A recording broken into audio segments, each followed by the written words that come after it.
નમસ્કાર મિત્રો, જય સ્વામિનારાયણ. તમે જાણો છો કે ઓલ્ડ સિસ્ટમ અને નવી સિસ્ટમ વચ્ચે ફરક શું છે? ચાલો હું તમને જણાવું. જૂનું સિસ્ટમ અને નવું સિસ્ટમ વચ્ચેનો ફરક એટલો છે કે જૂના સમયમાં બિઝનેસ શરૂ કરવા માટે મોટી મૂડી જોઈતી હતી, ઓફિસ જોઈતી હતી, સ્ટાફ કે લાંબા કલાકોની મહેનતની જરૂર હતી.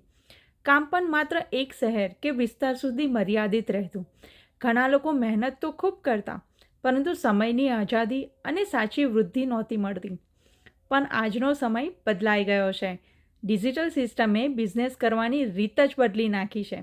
હવે માત્ર એક મોબાઈલ અને ઇન્ટરનેટ અને સાચી માર્ગદર્શન સાથે તમે દુનિયાના કોઈ પણ ખૂણે બેઠા હોય તો લોકો સાથે જોડાઈ શકો છો. હવે બિઝનેસ માત્ર લોકલ નથી રહ્યો, તે ગ્લોબલ બની ગયો છે. સાચી વાત તો એ છે કે આજે સફળતા માત્ર મહેનતથી નહીં, પરંતુ સ્માર્ટ સિસ્ટમ અને ડિજિટલ વિચારધારાથી મળે છે. જો આપણે બદલાતા સમયમાં નવી રીતનો અપનાવી લઈએ તો આપણું ભવિષ્ય પણ નવી ઊંચાઈઓ સુધી પહોંચી શકે છે. તો મિત્રો, શાની રાહ જુઓ છો? કોઈકે કહ્યું છે ને કે જૂના રસ્તા પર ચાલવાથી જીવન પસાર થાય છે, પરંતુ ડિજિટલ રસ્તા ઉપર ચાલવાથી જીવન બદલાઈ શકે છે.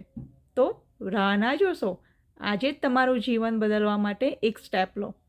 જય સ્વામિનારાયણ.